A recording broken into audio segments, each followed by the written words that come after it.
और example number 16, approval and publication of prospectus. पहले वाला आई थिंक हमने पढ़ लिया था कल, ऐसा ही है। Let's read the second one. Focus करें सारे, eyes in the books. For ease of access, the copies of the prospectus shall be available for members inspection, ये statement दे रहे हैं, at SL's main showroom. The prospectus shall remain open for inspection from 28 September 2018 till 4th October 2018 at a fee of 50 rupees. ये एक statement दे रहे हैं। हमने अब इस पर कमेंट करना है क्योंकि हम ऊपर सवाल ये किया गया था कि नीचे दिए हुए चीजों में बताएं कि ये सही है कि गलत है। दोबारा पढ़ लेता हूं कि कारोबार की आसानी के लिए प्रोस्पेक्टस की कॉपीज रखवाई गई हैं। कहां? एसएल्स के मेन शोरूम में। और प्रोस्पेक्टस जो है वो ओपन रहेगा इंस्पेक्शन के लिए कब से कब तक?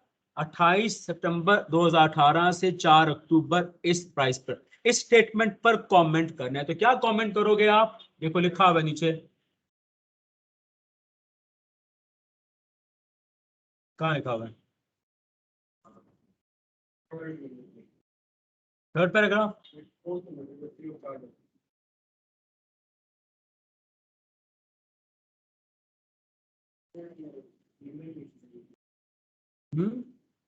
कहाँ लिखा है इसका जवाब? थर्ड और फोर्थ पैराग्राफ। थर्ड पैराग्राफ है ये। तो वहां मेंशन क्या है कि प्रोस्पेक्टस ओपन रहेगा इंस्पेक्शन के लिए कब से कब तक? 28 सितंबर से 4 अक्टूबर। ये डेट क्यों लिखी है उन्होंने? ऊपर वाला जो मेन सवाल था वहां से हमने डेट्स को इससे कंपेयर करना है, क्या ये डेट सही लिखी गई है कि नहीं लिखी गई।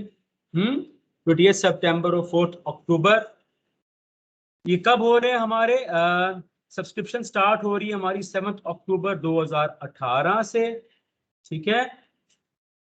और हमने ऊपर पढ़ा कि 12 सितंबर को कॉपी सबमिट हो रही है। देखो इसको पढ़ते हैं paragraph. The date of newspaper publication shall not be less than 7 days before the commencement of subscription. Therefore, public subscription shall not commence any time before 7th October 2018 or 6th or 5th October. Lastly, sufficient number of copies of the prospectus shall be made available for inspection. ये जो भी हमने पढ़ा है ये उसका जवाब आ रहा है। For general public free of charge from the date of its publication, that is 30th September 2018 or 29th September or 28th September till the closing of the subscription, that is 7th October or 6th or 5th at SL's registered office and not at its showroom. वो आपको check कर रहे हैं, जो statement दे के पूछ रहे हैं बताएं ये स्टेटमेंट ठीक है कि नहीं। तो ये जो अभी हमने पैराग्राफ पढ़ा ये असल में उसको रिलेट करता है कि पहला कि अगर उसकी कॉपीज रखी हैं वो शोरूम पर नहीं रखी जाएंगी, वो कहाँ रखी जाएंगी? Registered office. फिर वो लिखा है कि वो इंस्पेक्शन के लिए ओपन है। प्रोस्पेक्टस तो इंस्पेक्शन के लिए ओपन है। क्या लिखा हुआ है? एट अ फी ऑफ 50, हमने पढ़ा था वो फ्री ऑफ कॉस्ट होता है। और यहाँ उन्होंने लफ्ज लिखा हुआ है इंस्पेक्शन। इंस्पेक्शन नहीं होता बल्कि वो हर बंदा आके देख सकता है। और कब से कब तक आके देख सकता है? कि जब जिसमें वो पब्लिश हो जाता है। और पब्लिश कब होता है? वो अपनी सब्सक्रिप्शन डेट से कम, अपनी सब्सक्रिप्शन कम से कम 7 दिन और मैक्स 30 दिन पहले वो पब्लिश हो जाएगा। तो जिस दिन वो पब्लिश हो जाएगा, उर्दू में ऐसा लिखोगे ना, जहां लफ्ज इंस्पेक्शन है वहां इंस्पेक्शन को काट के आप क्या लिखोगे? उस जगह क्या लिखोगे कि आम पब्लिक आएगी, देखेगी, पब्लिक देखेगी और फी नहीं पे करी क्योंकि वो प्रोस्पेक्टस है भाई। तो फी नहीं पे करी, सारा ट्रिक कर रहे हैं ना, आपको चेक कर रहे हैं। तो पब्लिक आएगी, प्रोस्पेक्टस को पढ़ेगी, देखेगी फ्री ऑफ चार्ज जब प्रोस्पेक्टस पब्लिश हो चुका होगा। अब सवाल है कब पब्लिश हुआ होगा? सब्सक्रिप्शन डेट से कम 7 दिन पहले। और देखा ऐसे ट्रिक कर रहे हैं। ये एक स्टेटमेंट लिखी है लेकिन इसके पीछे आपने सारा बताना है कि नहीं, सारी कहानी तो ये है, इस तारीख से इस तारीख तक वो रखा जाएगा फ्री ऑफ कॉस्ट होगा। अवाम देखेगी, अवाम देखेगी उस वक्त तक वो देख सकेगी जब तक कि उनकी डेट्स खत्म नहीं हो जाती। ये तब मैं बता रहा था जब स्टेटमेंट पढ़ोगे थोड़ी सी कंफ्यूज करेगी, लेकिन अगर आप इसको उर्दू में समझ जाओगे और फिर टॉपिक से रिलेट करोगे तो फिर आपको असल वो लॉ जहन में आएगा और वो आप लिखोगे।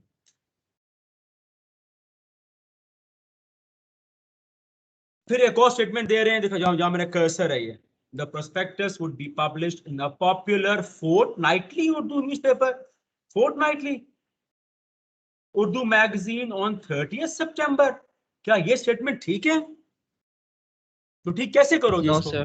लॉ क्या कहता है कि प्रोस्पेक्टस इशू होगा, किसमें पब्लिश हो, किसमें होगा? At least one Sir, major Urdu one Urdu and and one major English newspaper जिसकी नेशन वाइड सर्कुलेशन हो। और यहाँ डेट आ रही है 30 सितंबर। ये क्यों लिखा है भाई? ये डेट क्यों लिखी है उन्होंने? हाँ जी, 30 उन्होंने क्यों मेंशन की है? ये भी ट्रिक कर रहे हैं ना। यहाँ 30 लिखने की क्या रीजन है? हमारी असल डेट्स क्या आ रही हैं? हमारी सब्सक्रिप्शन डेट आ रही है 7 अक्टूबर। हाँ, ऊपर देखो सवाल में देखो, 7 अक्टूबर से कम 7 दिन पहले, 30 दिन पहले आपकी क्या आएगी? Publication date. यस, उसको आपने करना है ना पब्लिकेशन डेट को। या ऐसे करोगे कि जब कमीशन अप्रूवल दे देगा, जब अप्रूव दे देगा तो जब अप्रूवल हो जाएगा उसके बाद फिर पब्लिश होता है। और कब पब्लिश होता है? जो उसकी प्रपोज्ड पब्लिकेशन डेट होती है उससे 21 दिन पहले आपने अप्रूवल लेना होता है। तो यहाँ कौन सी डेट आनी चाहिए बताओ भाई? क्या लिखा है यहाँ देखो, further the copies shell also be made available with all the securities. बल्कि उन्होंने इस थर्ड पैराग्राफ में इसको शामिल कर दिया। देखो सेकंड लास्ट लाइन देखो, यहाँ 30 सितंबर डेट आ रही है, मैं उस पर कमेंट कर रहा हूँ। सेकंड लास्ट पैराग्राफ आंसर का देखो, second last line, till the closing of the subscription 7th October और 6th ये वाला नहीं होगा यार, मिस कर दिया इसका, उन्होंने इसका मिस कर दिया। इसका उर्दू में आप लिखो, क्या जवाब आएगा बताओ भाई? एनीवन? यहाँ 30 सितंबर की जगह क्या रिटर्न चाहिए? या अगर 30th आई है तो क्यों आई है 30 सितंबर? प्रोस्पेक्टस पब्लिश होगा वन मेजर डेली और इंग्लिश न्यूज़पेपर में, और वो कब पब्लिश होगा? सब्सक्रिप्शन डेट से कम 7 और मैक्सिमम 30। तो क्या डेट बनती है बताएं भी? यस, डेट क्या बनेगी?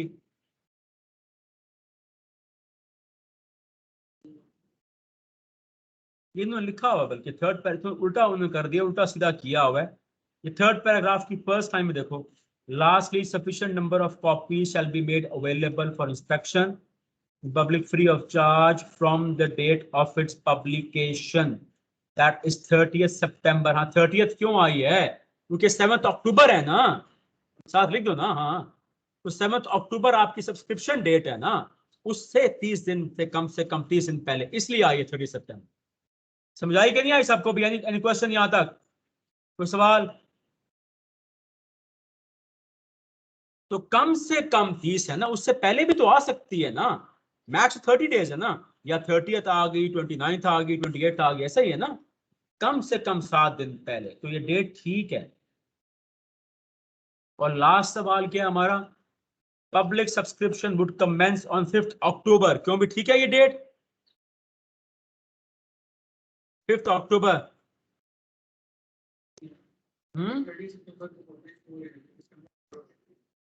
हाँ, इस पे तो कमेंट करते हैं।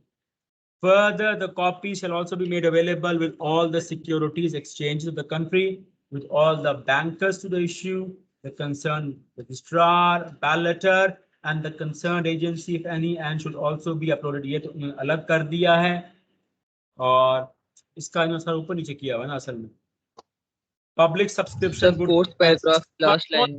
यस, अगर आप पढ़े बगैर भी आसान कॉमन सेंस इस्तेमाल करो, ऊपर वाला जो मेन क्वेश्चन पढ़ने के बाद, तो वो ये लास्ट पॉइंट में कह रहे हैं कि पब्लिक सब्सक्रिप्शन मतलब जिस तारीख से लोग शेयर्स लेना स्टार्ट करेंगे वो कब शुरू होगी? वुड कमेंस ऑन 5th अक्टूबर। क्योंकि डेट ठीक है ये? क्यों नहीं ठीक? वजह यस 7 दिन पहले या 30 दिन पहले, ऐसा ही है ना? क्यों भाई? नहीं यार ऐसा नहीं है। नहीं नहीं नहीं, देखो सेकंड आंसर देखो, the directors want the public subscription to commence not later than 7th October, not later than 7th October। हाँ जी, तो यहाँ कह रहे हैं public subscription would commence on 5th October। Suggest, देखो नीचे क्या आ रहा है, suggest appropriate revision on the above proposal, तो भैया 7th ही आएगा ना या नहीं? क्यों जी, एनीवन बताए अगर मैं गलत कह रहा हूँ।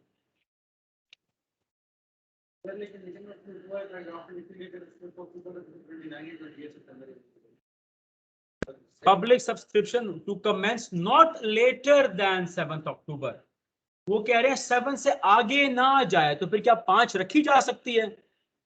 जी सर। Yes sir.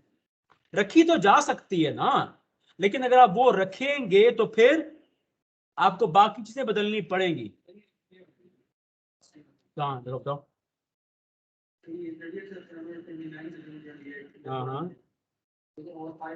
हाँ दैट इज 7th October। यहाँ कर दो, थोड़ा ऊपर नीचे किया हुआ है ना, ये थोड़ा आंसरिंग में उन्होंने उल्टा सीधा किया हुआ है।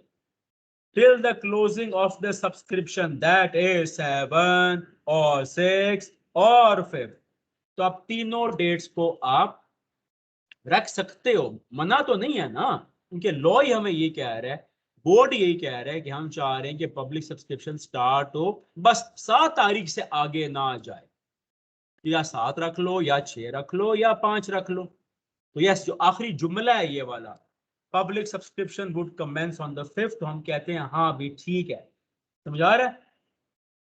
कोई सवाल? तो अभी हमने क्या किया, इन चारों पॉइंट्स हमने इनको रिवाइज किया, क्योंकि सवाल ही हमारा ये था, suggest appropriate revision in the above proposal to bring it in line. तो हमने चारों को रिवाइज करके देख लिया, बता दिया कि इसमें ये बात ठीक है गलत है। अब ये चारों प्रपोजल्स कंपनीज एक्ट 2017 के मुताबिक हो गई हैं। अगेन वो इस तरह हाँ जी सर ये फोर्थ पैराग्राफ की लास्ट लाइन और 5th पैराग्राफ की लास्ट लाइन, सर ये मुझे नहीं समझ आई। 4th पैराग्राफ की लास्ट लाइन 1 2 ये सर ये जो answer, Therefore, public subscriptions shall not commence. हाँ तो एक ही मतलब है, लिखने का तरीका मुख्तलिफ है। Therefore, public subscription shall not commence any time before 7th और 6th और 5th। वो कह रहे हैं शेयर सब्सक्रिप्शन की डेट जो है या 7 होगी या 6 होगी या 5 होगी, उससे कम नहीं जा सकती। और ये जो आपका जो आखिरी लाइन है उसका भी मतलब एक ही है, till the closing of subscription, that is या 7 या 6 या 5, ऊपर और ये वाली बात का मतलब तो एक ही है ना, कि डायरेक्टर्स यही चाह रहे हैं कि 7 के आगे डेट ना जाए, 7 से पहले पहले हो सकती है। हाँ ठीक है सर। दोनों का एक ही मतलब है, एक ही बात को लिखने के दो तरीके हैं। थोड़ा बहुत कंफ्यूज किया है, यहाँ मिक्स कर दी है चीजें, वो किया है इसलिए थोड़े ऊपर नीचे हो रही हैं। अगर आपने वो लॉ सारा पढ़ा हुआ है, टॉपिक पढ़ा है, तो इन चारों के सवाल आप अलग अलग खुद लिख सकते हैं, या थोड़ा सा ऊपर नीचे चीजें की थोड़ी ऊपर नीचे हो जाती है, कंफ्यूजिंग हो जाती है, लेकिन अब लॉ के कॉन्टेक्स्ट में इन चारों को अलग अलग अलग अलग आपने देखनी है। कोई सवाल है यहाँ तक कर ले भी? Anyone? Yes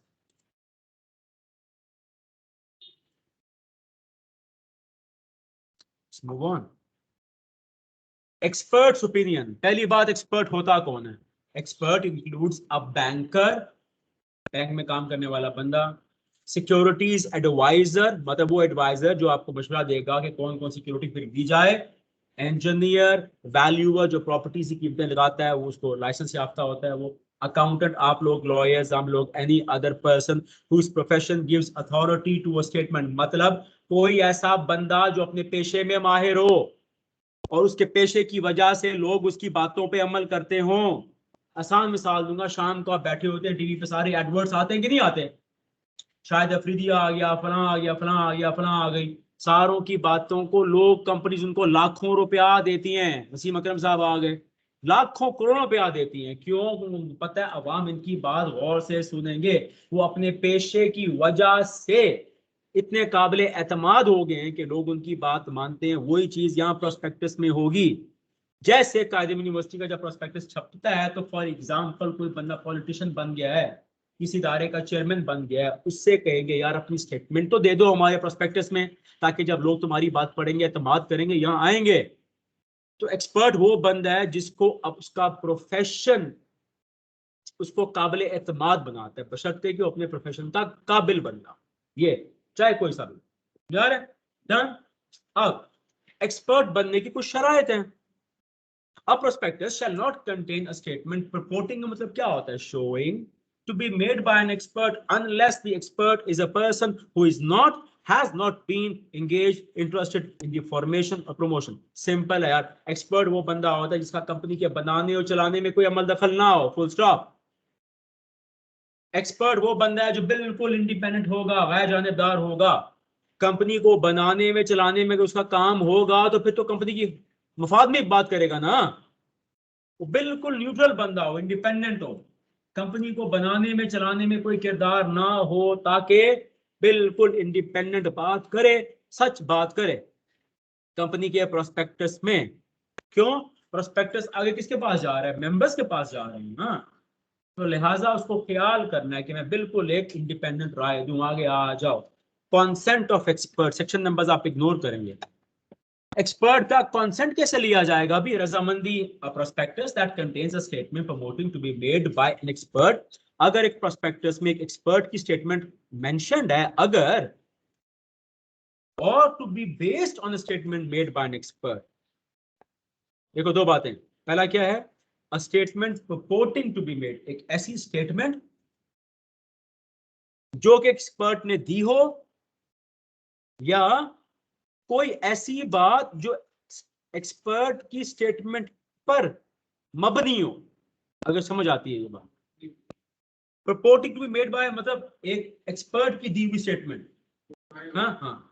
to be based का मतलब होता है कि ऐसी स्टेटमेंट इसका हवाला दिया गया हो कि एक्सपर्ट ने कही है ये बात, या तो एक्सपर्ट ने खुद दी हो, या लिखा हवाला दिया हो कि एक्सपर्ट ने ये बातें की। ये एक्सपर्ट का खुद एक स्टेटमेंट देना, या कोई बात लिख के ये कहना कि एक्सपर्ट ने ये कहा। समझ आ रहा है कि नहीं आ रहा? ये दोनों का मतलब है। Shall not be issued, circulated, publish unless. तो ऐसी स्टेटमेंट उस वक्त तक इशू नहीं होगी, सर्कुलेट नहीं होगी, पब्लिश नहीं होगी, जब तक के expert has given his written consent. जब तक के एक्सपर्ट इन राइटिंग ना कह दे हाँ भाई मैंने दिया ये। To the issue prospectus with the statement in the form and context. Yes. Expert का लिख के देना जरूरी है कि ये मेरी स्टेटमेंट है, ये मेरी बातों पर मबनी बात है, ये मैंने ही दी है, लिख के देगा। और उस फॉर्म में लिख के देगा अपनी स्टेटमेंट जैसी रिक्वायर्ड है, जैसा कि एससीपी ने कहा होगा। आगे आ जाओ। There appears in the prospectus a statement that the expert has given and has not withdrawn his consent. या ऐसी स्टेटमेंट जो कि एक्सपर्ट ने दी है लेकिन अभी तक उसको वापस नहीं ली। पहला, एक्सपर्ट की दी हुई स्टेटमेंट या एक्सपर्ट की स्टेटमेंट पर मबनी कोई बात का रेफरेंस देती कोई बात। दूसरा, एक ऐसी स्टेटमेंट जो कि एक्सपर्ट की हो लेकिन अभी तक विड्रॉ ना की गई हो। उन दोनों स्टेटमेंट्स को हम क्या कहेंगे? ये एक्सपर्ट की स्टेटमेंट है। अब ये प्रोस्पेक्ट में छप के चली जाएगी आगे। तो सवाल यहां तक। Criminal liability compensation. Criminal liability का मतलब क्या होता है? एक्सपर्ट की स्टेटमेंट अगर जुर्म बन जाए, क्राइम बन जाए। कैसे बनेगी? A person commits offence. For example mister A है, मिस्टर ने स्टेटमेंट दे दी है, mister A offence commit. Offence क्या होता है? कानून की खिलाफवर्जी। ऑफेंस कमिट कर देगा, जुर्म कर देगा अगर ये हो। Who makes a misleading statement, incorrect, untrue, deceptive. Mister A देखो ऐसे होता है सिंपल, जानते बूझते समझते, ये तीन लफ्ज याद कर लो। knowingly, consciously, willingly। एक एक्सपर्ट जानते बूझते समझते एक ऐसी स्टेटमेंट दे जो उसको पता है कि गलत है, झूठ है, फ्रॉड है, लोगों को मिसलीड करेगी, लेकिन फिर भी दे दे। मतलब कंपनी खसारे में जा रही है और वो क्या कहे, कंपनी मुनाफे में। तो हम क्या कहते हैं, क्या किया उसने, जुर्म किया है। मिस इंफॉर्मेशन, कोई इंफॉर्मेशन को ना लिखे, जिक्र ना करे, और statement from prospectus that is required, या कोई ऐसी बात, उर्दू में ऐसे आएगा, जो उसको मेंशन करनी चाहिए थी और वो मेंशन ना करे जानबूझ के। जैसे कि कंपनी डूबने वाली है, डायरेक्टर इसका इंतहाई फ्रॉड है, फिर सीईओ के बड़े मुकदमे हुए हैं, फिर पहला कोई ऐसी स्टेटमेंट दे जानबूझ के जो उसको पता है झूठी है। दूसरा, कोई ऐसी चीज जो लिखनी चाहिए थी वो जानबूझ के उसको ना लिखवाए, मुकम्मल मालूमात ही आगे ना दे। क्योंकि याद रखो, लोग इस प्रोस्पेक्टस को पढ़कर इस पर एतमाद करेंगे और इसी बुनियाद पर शेयर्स लेंगे, पैसा लगाएंगे। और अगर आपने उनको चक्कर दिया, फिर मुकदमा करते हैं वे बाद में। आगे आ जाओ, देखो ये होगा। अब विजुअलाइज करना है, किसी बंदे ने, मेंबर ने मुकदमा कर दिया है, ये क्या लिखा है जी आपने, झूठ बोल रहे हैं हमसे। कॉम्पनसेशन का मतलब क्या होता है, देखो पैसे दे के लोगों का नुकसान पूरा करना।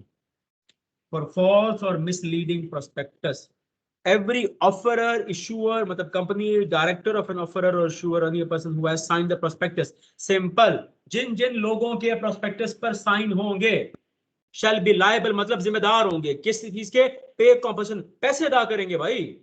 To any person who acquires का मतलब क्या होता है, वो बंदा जो हासिल करेगा क्या, एनी ऑफ द सिक्योरिटीज, वो shares debentures in reliance upon the prospectus, क्योंकि उसने प्रोस्पेक्टस पर ही एतमाद किया था ना। To which the prospectus relates and suffers loss, उसको नुकसान होता है, मतलब शेयर्स डूब जाते हैं as a result of an incorrect untrue. Simple है, देखो ये एक्सपर्ट की दी हुई स्टेटमेंट पर एतमाद करते हुए, प्रोस्पेक्टस को पढ़ने के बाद उस पर एतमाद करते हुए अगर उसको नुकसान हो जाता है और वो ये साबित करने में कामयाब हो जाता है कि लोगों ने झूठ बोला है, लफ्ज ये आएगा कि अगर वो बंदा मेंबर साबित करने में कामयाब हो जाता है, तो फिर क्या होगा, सारों पे जुर्माने लगेंगे और सजा क्या मिलेगी कि वो उस शख्स को, मेंबर को कॉम्पनसेट करेंगे, मतलब जितना नुकसान हुआ होगा उसका नुकसान पूरा करेंगे। Done. Next example, CFAM Limited is in the process of raising money through issuance of shares and intends to issue prospectus। अब देखो CFAM Limited prospectus में अपना इशू करना चाह रही है, आपसे मशवरा ले रहे हैं, advise the management as to who would be liable under securities act, बताएं भी उनको कौन जिम्मेदार होगा, to compensate the investors in case there is any deficiency in the prospectus under what circum. वो कह रहे हैं, आपको कह रहे हैं बताएं यार, अगर तो प्रोस्पेक्टस में कोई कमी रह जाती है तो फिर कौन जिम्मेदार होगा। अभी हमने पढ़ा नहीं सारा, कौन जिम्मेदार होगा, वही इशूअर, डायरेक्टर, वही बंदा, यस, हर वो बंदा जिसके साइन होंगे, और वो कंपनी भी खुद, ये ऐसा, वो कंपनी भी खुद, या अगर किसी ऑफरर के जरिए करा रहे हैं, और वो तमाम ऑफिसर्स जिनका साइन होगा। तीन बातें हैं। तो सवाल यहां तक, anyone?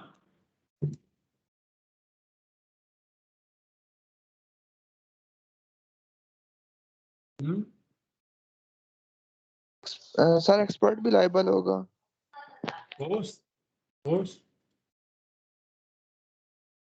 Next, commencement of business पढ़ा था हमने, याद है?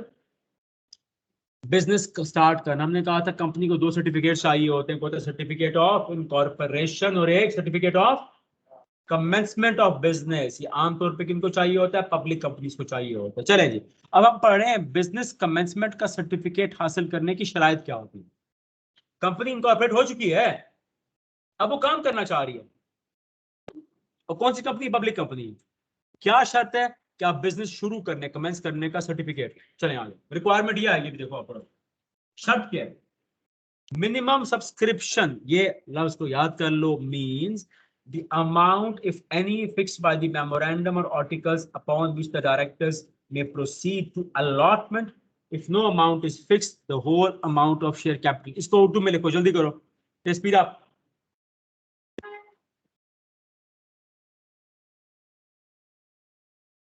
ये वो कम से कम अमाउंट है, ये वो कम से कम अमाउंट है जो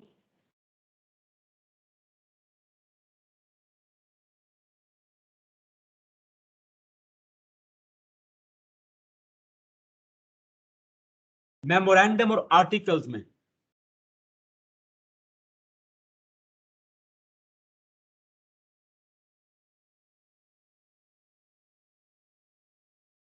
मेंशन्ड है।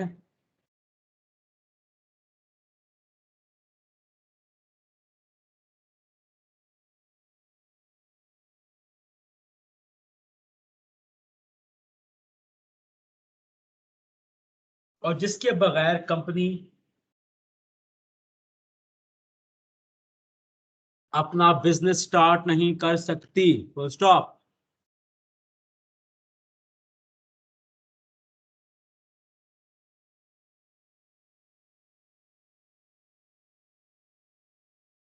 आगे लिखो, कंपनी का ऑथराइज कैपिटल या शेयर कैपिटल, कंपनी का ऑथराइज या शेयर कैपिटल, लिखो कंपनी का सारा, लिखो कंपनी का सारा ऑथराइज या शेयर कैपिटल ही मिनिमम सब्सक्रिप्शन कहलाएगा। कंपनी का सारा ऑथराइज या शेयर कैपिटल मिनिमम सब्सक्रिप्शन कहलाएगा अगर एमओए और एओए में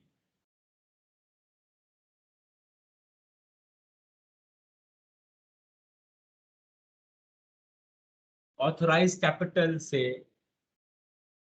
कम अमाउंट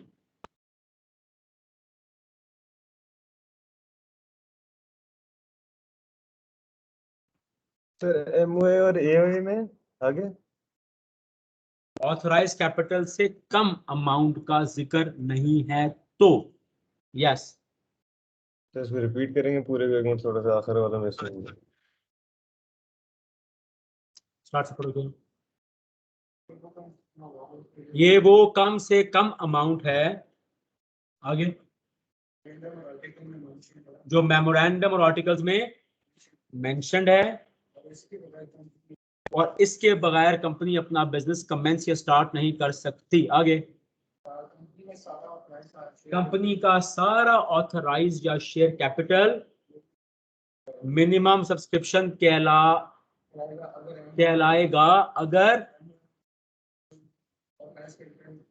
अगर एमओए और एओए में ऑथराइज कैपिटल से कम अमाउंट का जिक्र नहीं है तो। ये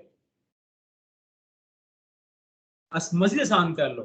मिनिमम सब्सक्रिप्शन का मतलब है वो कम से कम पैसे जो कंपनी के पास होने लाजमी हैं अगर तो उससे कारोबार स्टार्ट करना। चलो और वो कम से कम पैसे, वो कम से कम रकम जो कंपनी के पास होना लाजमी है अगर तो उसने कारोबार स्टार्ट करना। ये कम से कम पैसे कहां से आएंगे भाई? अब गौर सुनो आप सारे। ऑथराइज कैपिटल का मकसद क्या होता है कि उसके अगेंस्ट क्या ऑफर किए जाते हैं? शेयर्स। जब शेयर्स बिक जाते हैं, अगर सारा ऑथराइज कैपिटल के ऑफर करदा शेयर्स बिक जाएंगे तो कंपनी के पास क्या आ जाएगा? ऑथराइज अमाउंट हो गया। कम ऑन यार, बताओ भाई, come on. Yes come on.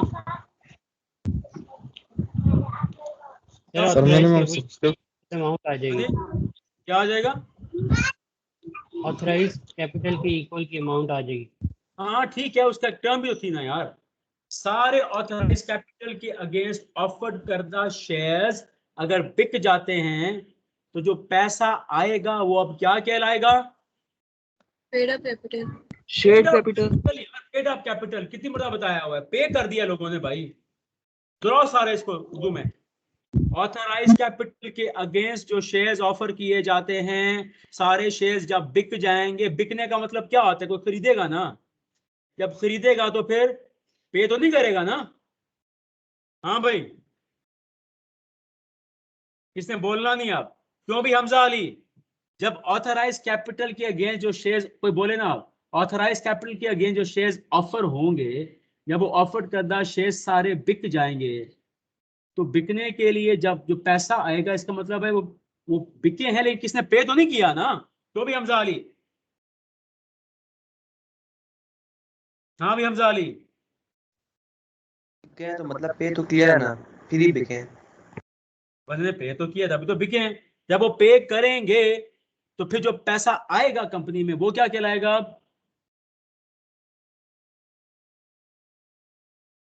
उनके पे करने के बाद ही पैसा आया है ना सलमान खान। जब शेयर्स बिके तो लोगों ने पे किया, जब लोगों ने पे किया तो पे शुदा पैसा कंपनी के पास जब आएगा वो क्या कहलाएगा?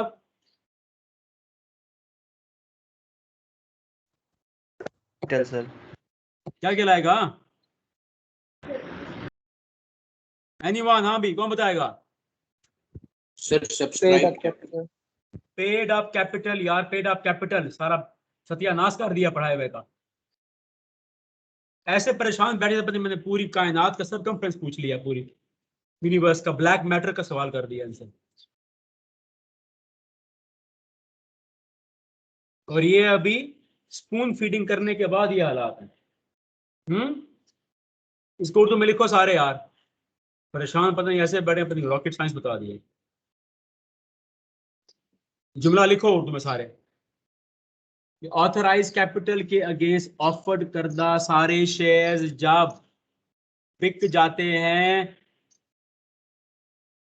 तो उसको मेंबर्स खरीदते हैं, यानी कि उसकी पेमेंट करते हैं।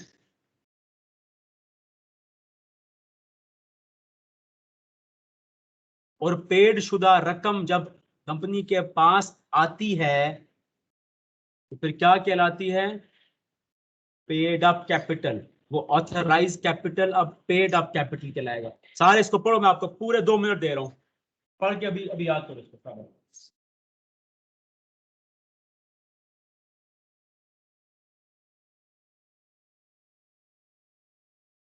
सारे पढ़ो इसको। अनबिलीवेबल।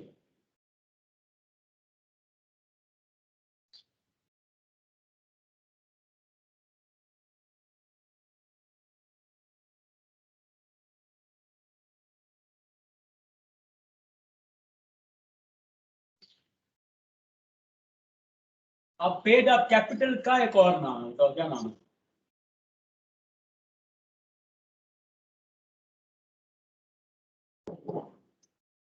बताया हुआ सारा, लिखवाया भी था। ऑथराइज कैपिटल या क्या था भाई? Share capital. शेयर्स के बिकने से कैपिटल हासिल हुआ है ना।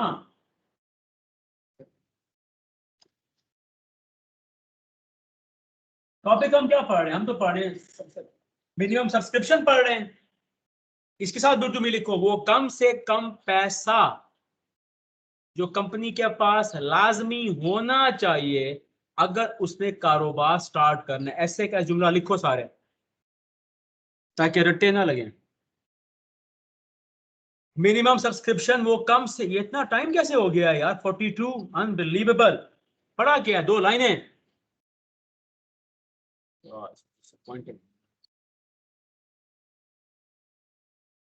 वो कम से कम पैसा, वो कम से कम अमाउंट जो एक कंपनी के पास होना लाजमी है अगर उसने बिजनेस स्टार्ट करना है, क्या कहते हो? Minimum subscription. अब एक और सवाल पूछता हूं, ये सब्सक्रिप्शन का मतलब तो होता है पेमेंट, जब लोग पे करते हैं, ऐसा ही है। अब ये भी 7 लाइन लिखो उर्दू में।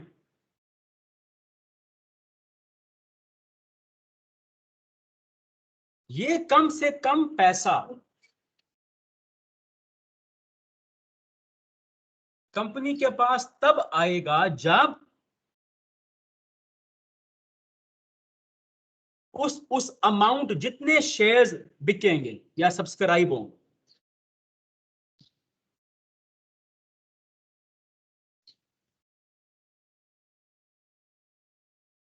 और हाँ, दोबारा पढ़ो। उस अमाउंट जितने शेयर्स अवाम सब्सक्राइब करेगी या उनकी पेमेंट करेगी। और ये अमाउंट MOA और AOA में मेंशन्ड होगी।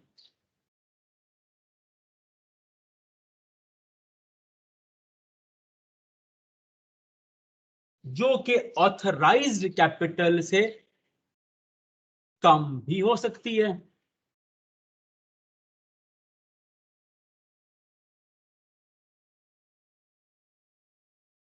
और अगर ये अमाउंट मेंशन नहीं है तो फिर पूरा ऑथराइज्ड ही मिनिमम सब्सक्रिप्शन तस्वर होगा।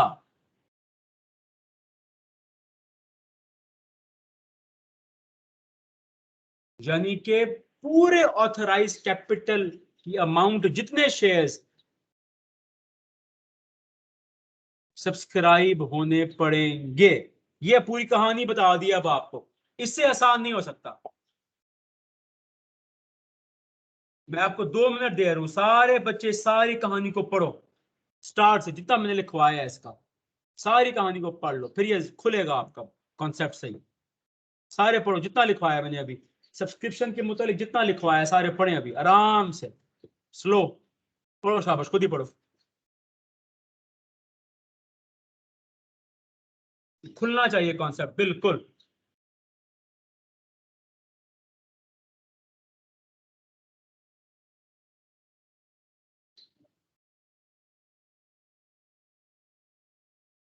पढ़े शाबाश, आराम से स्लो पढ़ो।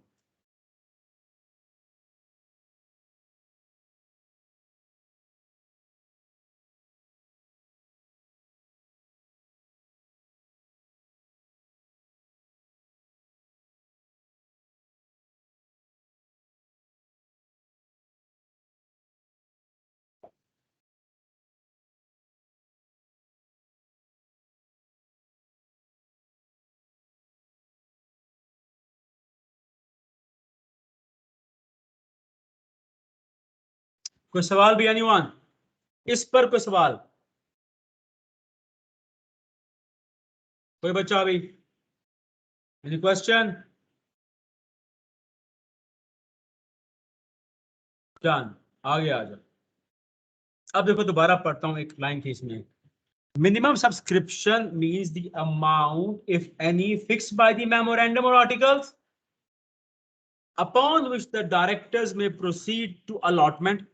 वो अमाउंट कि अब उस अमाउंट जितने शेयर्स अलॉट किए जाएंगे लोगों को। If no amount is fixed the whole amount of share capital other than that to be issued not for cash. का मतलब वो सारा शेयर कैपिटल जिसके आप ऑफर करोगे लोगों को और कैश में पेमेंट आएगी। अगर तो ऑथराइज कैपिटल के अगेंस्ट आप शेयर्स ऑफर कर रहे हो, आइडियली तमाम शेयर्स की पेमेंट कैश में होनी चाहिए। अगर कैश के अलावा हो रही है, लिख लो ये साथ छोटा सा, अगर कैश के अलावा पेमेंट हो रही है बार्टर ट्रेड, तो उसको हम मिनिमम सब्सक्रिप्शन में शामिल नहीं करेंगे। पेमेंट कैश में होनी पड़ेगी उसकी, तब वो इसमें शामिल होता है। एज मिनिमम सब्सक्रिप्शन एग्जांपल देखो, the minimum amount which is required to commence business. For example, company would need a building, machinery, equipment, and working capital budget for starting the business.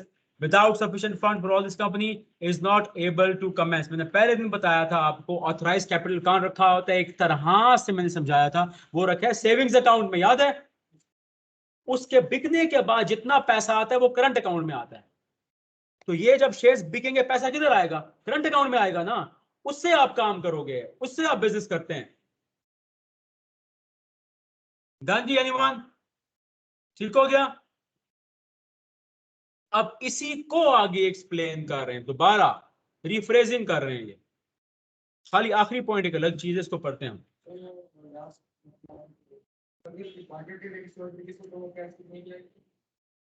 अगर तो ऑथराइज कैपिटल की payment हो रही है other than cash, cash के अलावा, तो वो मिनिमम सब्सिडी में शामिल नहीं होगा।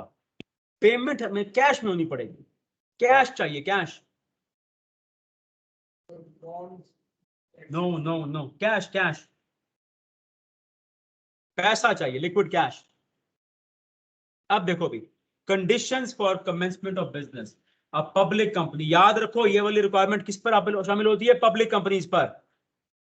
shall not start its operations or exercise any borrowing powers, कुछ भी नहीं कर सकते जब तक के shares, देखो लफ्ज आ रहा है, shares for cash, हाँ, shares for cash have been allotted, जो shares allot किए हैं उनका cash वसूल किया गया है, to an amount not less than, मतलब इतनी अमाउंट के शेयर्स बिक चुके हैं जो अमाउंट रिक्वायर्ड थी, उस अमाउंट जितना पैसा अगर आ चुका है, बिस्मिल्लाह स्टार्ट कर दो कारोबार।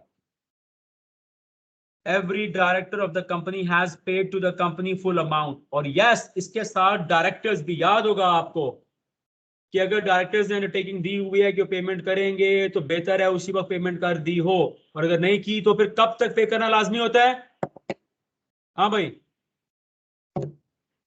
yes, Within anyone? 30 days. Within 30 days, याद है कि नहीं याद? तो डायरेक्टर्स को भी अपने शेयर्स की पेमेंट कर देनी होनी चाहिए on each of the shares. Taken और कॉन्ट्रैक्टेड का मतलब क्या है? अंडरटेकन, अगर उन्होंने वादा किया है तो यस, जब भी मैं बोलूंगा बताओ कंपनी की मिनिमम सब्सक्रिप्शन से मुराद क्या है, उस अमाउंट जितने शेयर्स बिक चुके हों और डायरेक्टर साहिबान ने भी अपने शेयर्स की कीमत अदा कर दी हो कैश में। No money is or may become liable to be repaid to applicants, ये अलग पॉइंट है। ये असल में नीचे वाले जो है ना, ये किधर है, ये नीचे वाली एग्जांपल नहीं है, ये टॉपिक है। ये फजूल लोग ने क्या किया हुआ है, ये काटो एग्जांपल नंबर 19,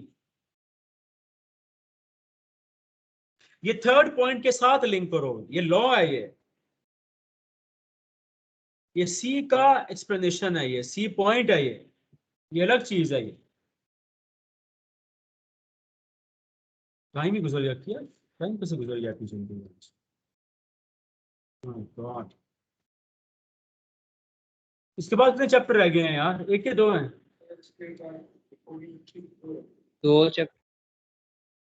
8 के आज 21 है।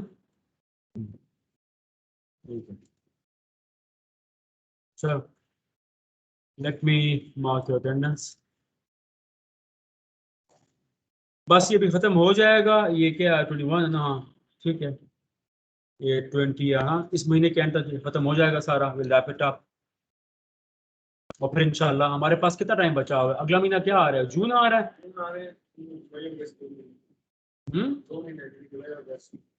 ना जून भी है ना, जून। हाँ हाँ, 2 महीने। 31 जुलाई आई थिंक आपकी लास्ट डेट है। अभी आगे जाएंगे, कम से कम 20 दिन आगे जाएंगे। ईद भी आ रही है ना आगे, ईद के 10 दिन जो भी गए ये आगे ऐड होंगे ना, जो भी गए ईद के 10 दिन। तो मैं कोशिश ये करूंगा कि आपका 31 जुलाई तक कवर करूं, ठीक है? वरना ये लाजमी ऐड हो गए ऑटोमेटिकली, आपसे इजाजत की जरूरत नहीं है हमें, ये ऑटोमेटिकली ऐड हो गए। 10 दिन हमेशा ऐड होते हैं। ये जो बड़ी ईद आ रही है वो इन्हीं में आएगी, छुट्टियों में कब आ रही है बड़ी ईद?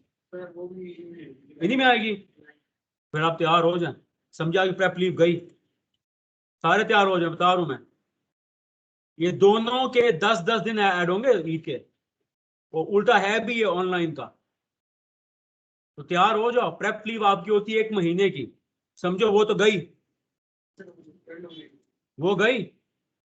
दोनों ईदों के 10-10 दिन मिला के ऐड होते हैं, वो आगे जाते हैं। ये आसान नहीं होता ये, तब मैंने पहले दिन कहा था डिफिकल्ट सेशन होता है ये, लेकिन फिर भी I will try my best कि 31 जुलाई तक कवर हो। और अब वो, क्योंकि हमारे पास पूरे 2 महीने हैं अभी। मर्केंटाइल, पूरा मर्केंटाइल मैंने 20 दिनों में खत्म किया हुआ है कई मरतबा, सिर्फ 20 दिनों में पूरा मर्केंटाइल ना हम ट्रैक में 20 दिनों में पूरा। लेकिन 2 महीने प्लेंटी ऑफ टाइम, आराम से हम कवर कर लें।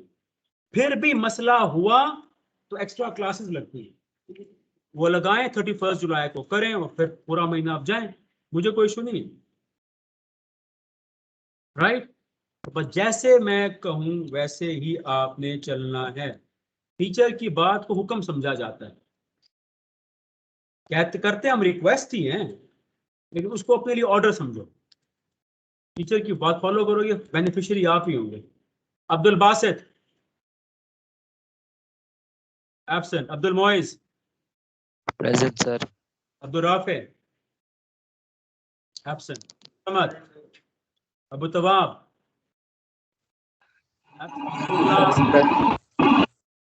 हाँ कौन बोला? अबू तवाब बोले? जी sir. Abdullah Asif. Absent. Abdullah bin Tariq.